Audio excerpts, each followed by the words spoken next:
계엄 1년이 지났는데요. 어마어마하게 많은 일들을 겪어온 것 같습니다. 그런 12.3 계엄, 쿠데타와 같은 시도가 다시 일어날 수도 있다. 어쩌면 그것이 성공할지도 모른다.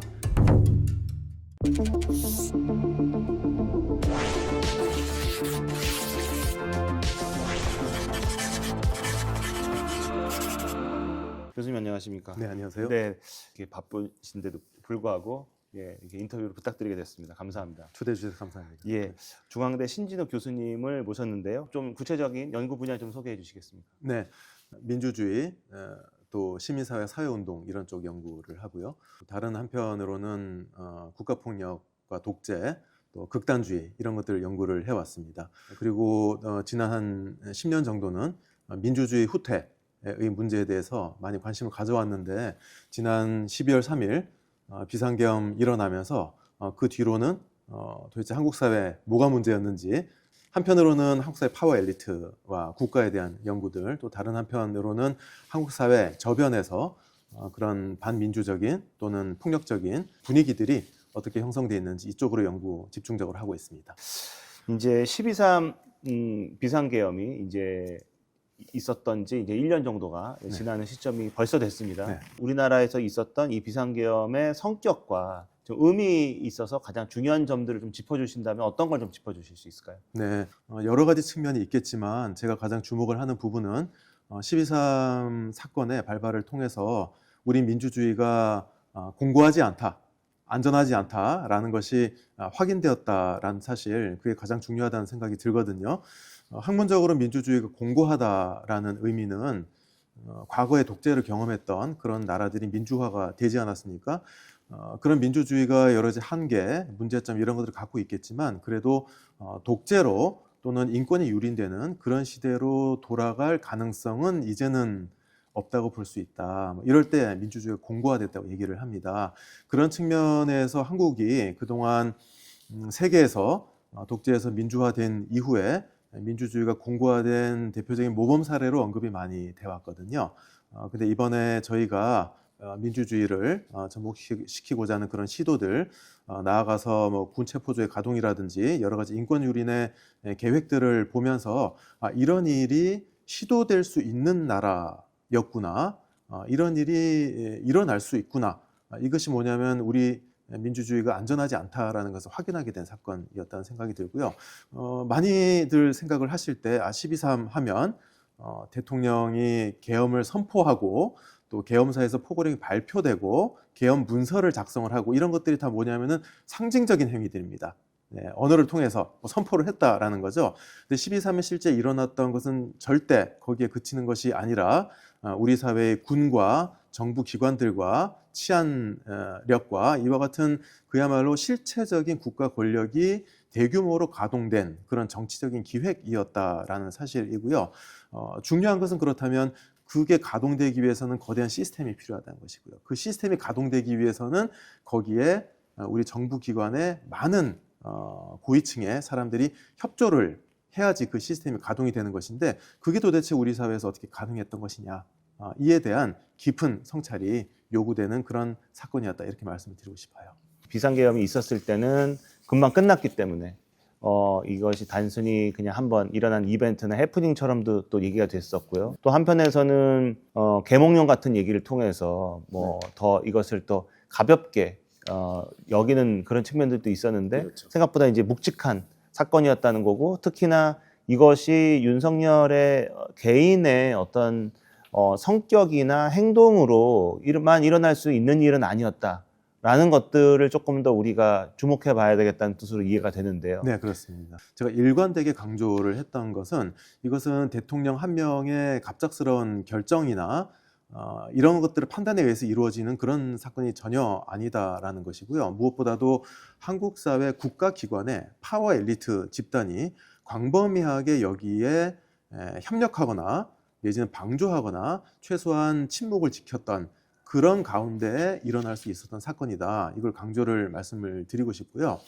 쿠데타를 전문적으로 연구한 학자들의 연구 결과들에 의하면요, 1945년 2차 세계대전 종전 이후에 현재까지 전 세계에서 일어났던 모든 쿠데타의 시도들을 조사를 한 겁니다. 그에 의하면 일반적인 쿠데타, 군부 등에 의해서 일어난 쿠데타의 50% 정도가 성공을 거뒀고요.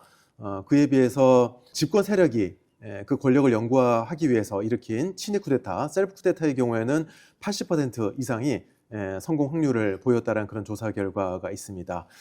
그런데 최근 몇 년 사이에 세계 주요 국가들, 예를 들어 미국, 브라질이나 페루나 이런 다른 나라들에서는 집권 세력이 본격적인 친위 쿠데타를 통해서 독재화의 시도를 했음에도 불구하고 장관들이 모두 사임을 한다라든지 군 수뇌부의 대부분이 쿠데타에 참여를 거부를 선언을 한다라든지 그와 같은 국가기관 내 파워 엘리트들의 반대에 의해서 실제적인 쿠데타의 감행에까지 이르지 못한 사례라고 할 수가 있습니다. 그에 비해서 한국의 12.3 친위 쿠데타는 그야말로 정부 국무위원들과 군, 검찰, 경찰, 정보기관 이런 모든 국가기관의 수뇌부들이 그 어떠한 명시적인 반대 의사도 표명하지 않음으로써 실제적인 완전한 군 병력의 동원에 이르기까지 도달했던 매우 특징적인 사례라고 할 수가 있고요. 그럼에도 불구하고 시민들의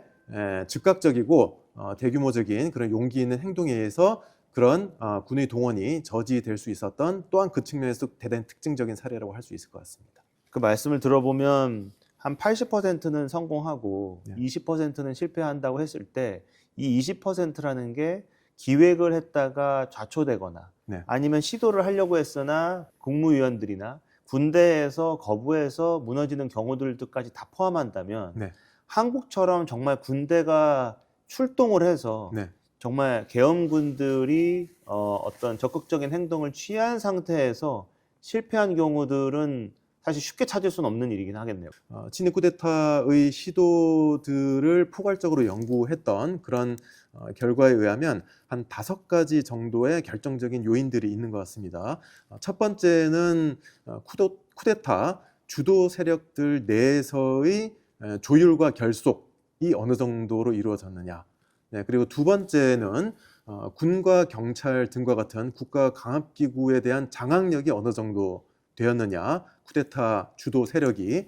그리고 세 번째가 법원, 정부기관, 헌법재판소 등과 같은 그런 헌법기관들, 정부기관들이 정상적으로 작동을 했는지, 강력한 민주적인 야당 세력이 존재를 했는지, 이게 세 번째 요인에 해당됩니다. 네 번째가 시민들의 강력한 민주적인 민주주의에 대한 지지와 쿠데타에 대한 저항 행동이 존재했느냐라는 것이고요. 마지막으로 5번째가 그 쿠데타 시도가 이루어진 시점에 국제 환경의 특성 그리고 국제적인 감시와 압력이 존재를 했느냐, 이런 5가지를 보통 얘기를 하는데요. 2024년 한국의 12.3 쿠데타가 일어난 이후에 전 세계 민주주의와 독재, 쿠데타를 연구하는 학자들이 큰 틀에서 2가지를 주목을 했습니다. 왜 12.3 쿠데타가 실패했는가에 대해서, 하나는 시민들의 즉각적이고 대규모적이며 효과적인 그런 저항이 있었다라는 것이고요. 다른 하나가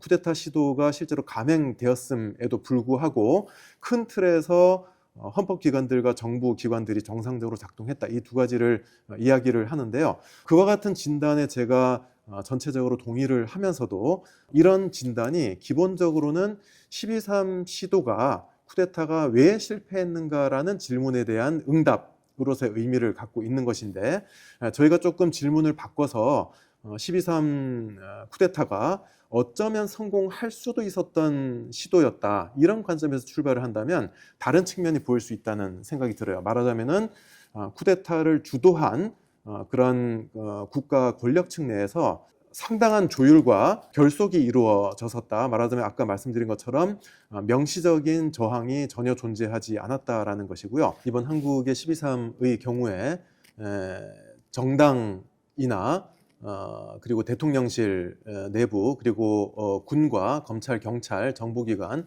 이와 같은 모든 권력기관 내에서 쿠데타의 구상과 기획과 실행 과정에 관여했던 사람들 내에서 상당히 오랜 기간 동안 비밀 유지와 충성이 유지가 됐다는 사실, 이것을 주목을 하게 돼요. 말하자면 1년 이상 되는 시기 동안 상당한 그 충성과 결속을 유지를 하면서 이 12.3 계엄을 준비를 해왔다라는 사실을 확인을 할 수가 있는 것이죠. 그와 같은 정도의 결속과 비밀 유지가 가능했다라는 사실을 우리가 충격적으로 받아들일 수밖에 없는 것이고요. 그 거대한 기획에 그토록 많은 우리 대한민국 정부의 파워 엘리트들이 관여할 수 있었다는 사실이 더더욱 우려스러운 것으로 받아들여지는 것이고요. 이와 같은 문제를 극복하기 위해서는 상당히 오랜 기간 동안 우리 사회가 다양한 노력을 기울여야만 할 것 같다, 이런 생각이 들어요. 그 다음에 군은 어떻게 보면 좋을까요? 놀라운 것은 이번 12.3 쿠데타의 경우에 수방사, 특전사, 방첩사, 정보사, 드론사 등등과 같이 말하자면 대한민국 국군의 최정예 부대의 최고 수뇌부들이 거의 모두 관여한 사건이었다. 이것이 주는 충격이 굉장히 큰 것이죠. 어떤 헌법기관의 작동, 그 다음에 야당의 어떤 건재함 이런 것들도 좀 주목을 해봐야 되는 포인트죠. 그렇죠. 그 헌법재판소와 강력한 그리고 통일된 결속된 야당들이 존재했었다는 사실, 이것이 없었다면 단지 시민들이 거리로 뛰쳐나가서 계엄에 반대하는 것을 외치는 것만으로 그것이 저지될 수 있었겠는가, 저는 굉장히 회의적이라는 생각이 들고요. 그래서 그와 같은 강력한 민주적인 야당들이 어떻게 존재할 수 있었는가, 그 질문이 바로 민주적인 선거와 대표에 의해서 이루어진 것으로 볼 수 있지 않나 하는 생각이 들거든요.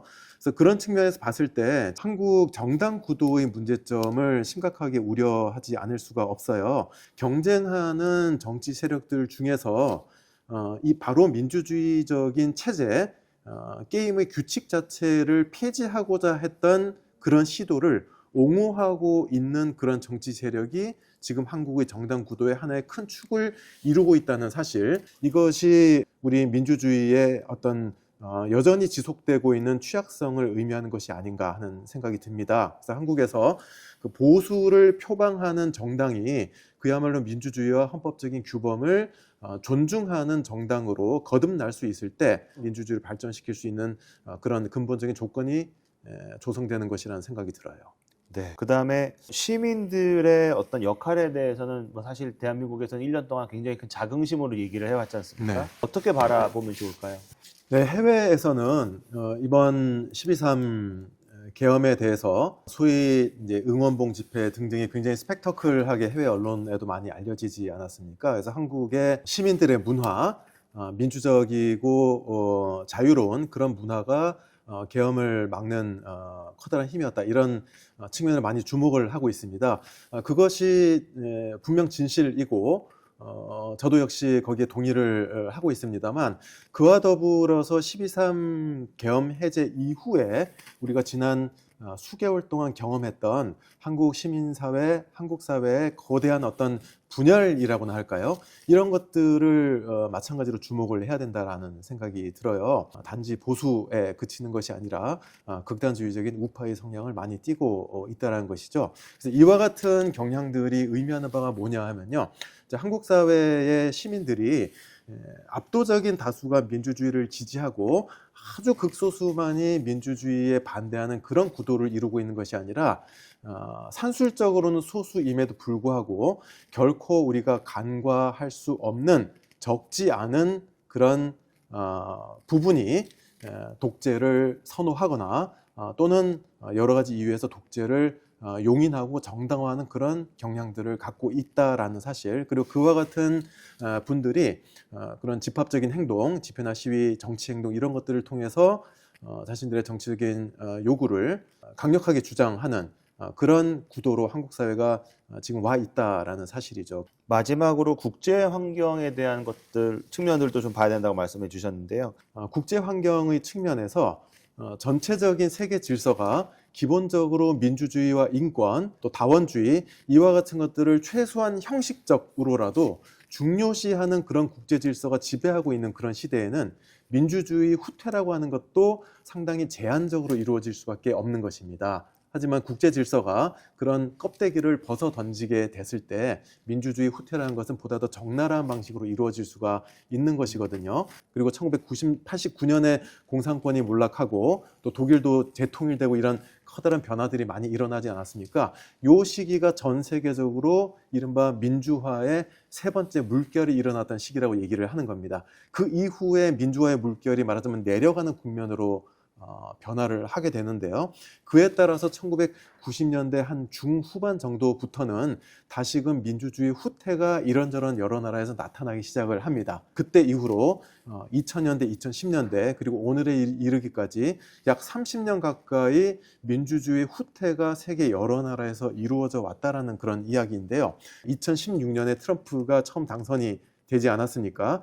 그 시기부터 약 지난 10년 동안의 변화가 일어난다면 민주주의의 뭔가 본격적인 민주주의에 대한 공격 이런 것들이 이제 적나라하게 나타나기 시작을 한다는 것이죠. 이걸 다른 측면으로 볼 때는 극우의 주류화, 일상화, 대중화 이와 같은 표현들을 씁니다. 그래서 극우적이고 반민주적인 정치 세력들이 제도 정치의 중심부로 이제 진입해 들어오게 되면서 민주적인 선거를 통해서 그와 같은 반민주 세력들이 집권을 하는데 일단 집권을 하고 나면 바로 그 권력을 통해서 자신들의 권력을 영구화하기 위한 그런 반민주적인 시도들이 하나의 패턴으로서 반복해서 나타난 그런 시대가 됐다. 그래서 이와 같은 반민주적인 시도들이 여러 나라에서 일어나고 있는 그런 시대적인 환경인 것이죠. 친위 구테타 실패의 조건을 좀 여쭤보고 그만큼 대한민국이 그거로부터 얼마나 안전할 수 있는가에 대한 어떤 위안과 위로를 좀 받고 싶은 마음에서 보통 이런 질문들을 하게 되잖아요. 그래서 말단의 군인들이 적극적으로 나서지 않았다든가 시민들이 말 그대로 적극적으로 이걸 막았다. 뭐 여러 가지 측면에서 긍정적으로 이 상황을 보고 앞으로 우리나라는 이런 것들이 있기 때문에 안전할 거야 라는 생각을 했는데 지금 이 5가지의 요소들을 보면은 사실 안전한 요소들이 지금 없는 것 같습니다. 네, 전체적으로 지금 우리가 살고 있는 이 세계적인 시대 환경 자체가 우리가 예를 들면 20년, 30년 전에 한국이 87년 민주화가 된 이후에 일정한 기간 동안 이제는 우리 사회가 기본적으로 민주주의, 인권, 다양성, 헌법 이와 같은 일련의 가치들에 대해서 이제는 사회적인 합의가 더디더라도 점점 더 넓어지고 단단해질 것이다라는 그런 기대가 있었던 시대가 있지 않습니까? 지금은 그 시대가 전 세계적으로 지나갔다라는 것이죠. 이제는 더 이상 자명하지 않은 그것을 정당화해야 되는 설명해줘야 되는 그런 세계적인 시대 환경으로 우리가 이미 접어들어 있다. 이렇게 말씀을 드릴 수가 있고요. 그런 시대 환경 속에서 한국 사회는 상반된 2가지 힘이 공존을 하는 그런 사회라는 생각이 들어요. 계엄 1년이 지났는데요. 대한민국 사회는 또 역시 어마어마하게 많은 일들을 겪어온 것 같습니다. 그래서 지금 뭔가 고민해야 될 숙제나 시사점들도 정말 많은 것 같습니다. 그래서 이 시점에 가장 교수님께서 강조하고 싶은 지점들을 마지막으로 좀 말씀해 주실 수 있을까요? 네. 저는 한국 민주주의와 인권 상황의 위험한 측면들 이런 여러 가지 문제점들에 대해서 경고를 많이 해왔는데요. 제가 가지고 있는 생각은 예를 들면 12.3 계엄, 쿠데타와 같은 시도가 다시 일어날 수도 있다. 그런 경우에는 어쩌면 그것이 성공할지도 모른다. 라는 경각심을 우리 사회의 많은 사람들이 가지고 그런 일이 일어나지 않도록 각자의 자리에서 노력을 해간다면 그런 일은 다시 일어나지 않을 거라는 생각이 들어요. 하지만 반대로 그것은 그냥 하나의 소동, 해프닝에 불과했고 다시 일어날 수 없다라고 우리 사회가 그것을 간과했을 때 어쩌면 뭔가 불행한 정치 상황이 도래했을 때 다시금 그런 일이 일어날 수도 있다는 생각이 듭니다. 그래서 12.3을 통해서 우리 사회가 어떤 의미심장한 교훈을 얻고 그야말로 한국의 민주주의 그리고 거버넌스를 진실로 단단하고 공고하게 만들기 위한 그런 노력을 앞으로 열심히 기울여가는 것이 중요하겠다 이런 말씀을 드리고 싶어요. 네, 오늘 말씀 정말 감사합니다. 네, 맞습니다. 네, 감사합니다.